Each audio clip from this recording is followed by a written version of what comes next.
نامعلومو وسلوالو په کندهار کې پر امنیتي پوستې برید کړی دی. سلام ستړي مشئ، زموږ پامیر پلس چینل ته بخیر راغلی. ملګرو که غواړئ پوه شئ ویډیو تر اخره وګورئ.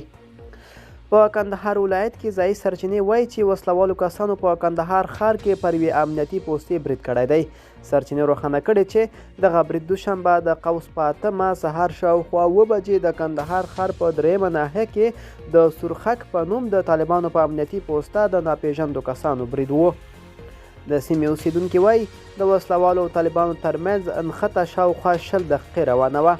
عیني شاهدان وایي په دې نښته کې طالبانو ترڅنګ یو شمېر ملکي وګړو ته هم مرګ ژوبله اوښتې، خو کره شمېر یې نه دی څرګند. وسلوالو له نښتې وروسته له سیمې تښتېدلي. بلخوا په کندهار کې د طالبانو چارواکو د پیښې په اړه څه نه دي ویلي.